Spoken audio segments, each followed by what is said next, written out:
तो हिमाचल प्रदेश विधानसभा का मॉनसून सत्र जो है वो शुरू हो गया है।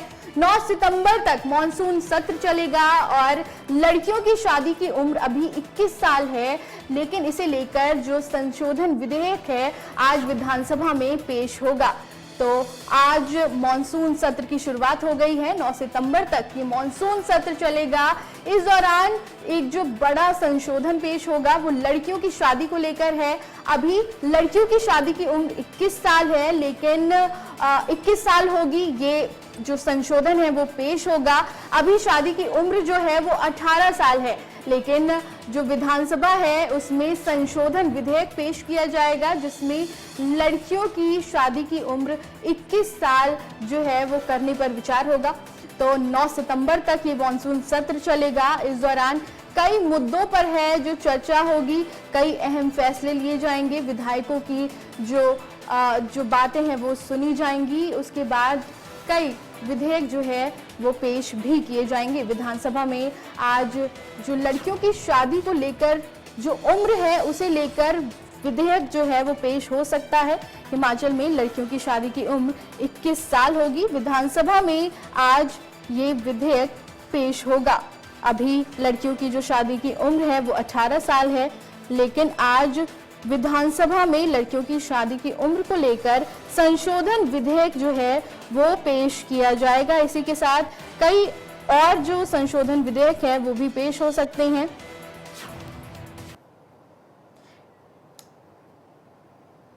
क्या तय किया है?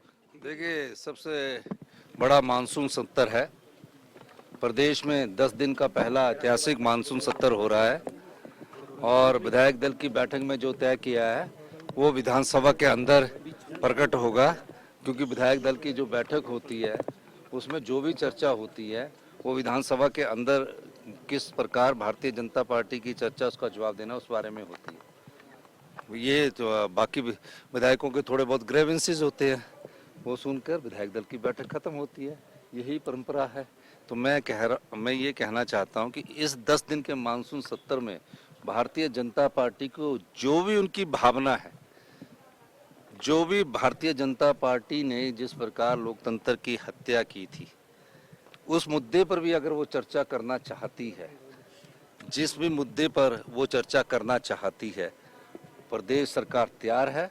और जनता से जुड़े मुद्दे, कर्मचारियों से जुड़े मुद्दे, सरकार किसानों से जुड़े मुद्दे, युवाओं से जुड़े मुद्दे और रोजगार से जुड़े मुद्दों पर भारतीय जनता पार्टी को चर्चा लानी चाहिए।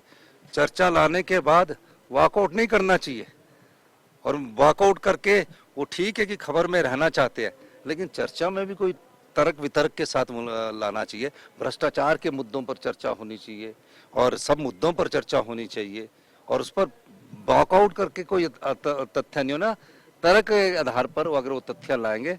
इसीलिए 10 दिन का मानसून सत्र रखा है और मैं दावे के साथ कह सकता हूं हमारी सरकार उनका पूरा जवाब देगी। धन्यवाद। मेरे क्वेश्चंस है उसके बाद आप मुकरते जाओ कि भाई आज की हालात नहीं है, आर्थिक स्थिति नहीं है। कर्मचारी आज महसूस कर रहे हैं कि भारतीय जनता पार्टी की सरकार के दौरान जो मांगा गया वो दिया गया, एरियर्स उनके दिए गए, डीए की किस्तें उनकी अदा की गई, मेडिकल रिम्बर्समेंट के सारे जो पेंडिंग बिल्स थे उस पे पेमेंट की गई उनको। और आज ना उनको मेडिकल रिम्बर्समेंट मिल पा रही है, ना डीए मिल रही है। यहाँ तक के नौबत यहाँ तक आ गई है कि समय पर तनख्वाह देने के लाले पड़ गए। तो इन तमाम मुद्दों को लेकर के आज जो मुख्यमंत्री ने सारी बातों को लेकर के जवाब दो। जो मुख्यमंत्री कहते थे हम कर्मचारी हितैषी, आज ये उनके खिलाफ नारे लगाने वाले कौन लोग हैं? जो सचिवालय के बाहर लगातार पिछले लंबे समय से जो है वो हर रोज वहां पर नारे लगा रहे हैं अपने मुद्दों को लेकर के। और इसके अलावा बहुत सारे चीजें ऐसी हैं जिन बातों को लेकर के बात करने की मुझे लगता है कि जो गुंजाइश है उन पर हम बात करेंगे और सरकार को जवाब देना होगा। उन्होंने ये कहा है तो उन्होंने ये गलत कहा है। सर्वदलीय बैठकें पहले भी हुई है कई बार, एक बार ने अनेकों बार वो नहीं आए। और कल जो खासतौर से जो परिस्थिति बस नहीं आना हो पाया तो हम उसी तक ही सीमित थे। लेकिन अगर परंपराओं का जिक्र कर रहे हैं, परंपराओं की धज्जियां तो आप लोगों ने उड़ाई है, कांग्रेस ने उड़ाई है। इस बात को लेकर के बड़ा स्पष्ट रहें सरकार के। और मुझे इस बात को लेकर के, हम विधानसभा के अध्यक्ष के बारे में सम्मान रखते हैं उनके प्रति, लेकिन एक बात, विधानसभा के अंदर अध्यक्ष महोदय जो कहें, जिस तरह का निर्णय करें, उस पर हम बहुत ज्यादा नहीं बोलते। वो बात वहीं खत्म होनी चाहिए और खत्म होती भी है और हमने खत्म की भी।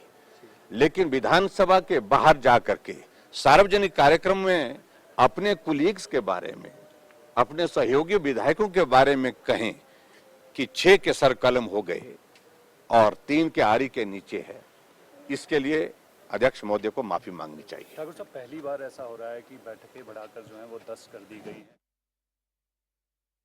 मुझे लगता है कि जितना लंबा सत्र होता है विपक्ष को अपॉर्चुनिटी मिलती है और उस अपॉर्चुनिटी को आगे